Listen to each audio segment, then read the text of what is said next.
Duane Thomas was traded to the San Diego Chargers for Billy Parks and Mike Montgomery shortly before midnight on Monday night here in California. 12 hours later, shortly after noon on Tuesday, Mike Montgomery, one of the two acquired, arrived at Thousand Oaks. We asked him when and how he had first learned of the trade.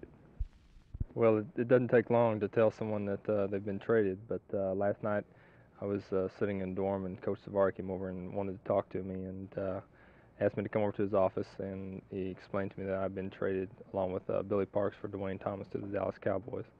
And my initial reaction was kind of a stunned reaction, but when I began to think about it, of course I had a lot of friends in San Diego, but I'm really happy about the trade. The practice will go on because football will be played, but even now thoughts of Duane Thomas linger.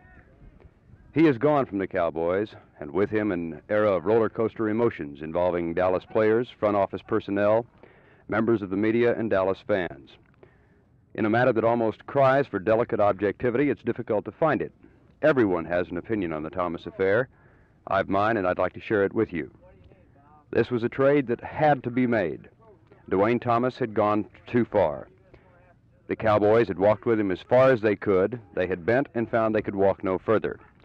Ignore, if you will, the well-publicized Thomas activities of the last 2 years, and consider momentarily only the Thomas activities of the past 7 days.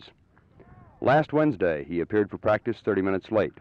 He has the right to do so, but he was fined accordingly. Last Thursday, he boarded the Cowboy charter flight for Chicago sans tie, a direct violation of club policy requiring coats and ties for all out-of-town trips. He has the right to do so, but he was fined accordingly. Last Friday night in Chicago, after the completion of the All-Star game, I saw Duane Thomas outside of the dressing room physically push aside a young lad of about 8 who, being unlearned in the ways of the world, had the gall to ask this man for his autograph. He has the right to deal with young boys in any manner he sees, but I personally found it a nasty scene to witness. The cruncher came on Monday. He missed the morning team meeting and was fined. He missed the afternoon practice and was fined. He missed the evening meeting and was fined.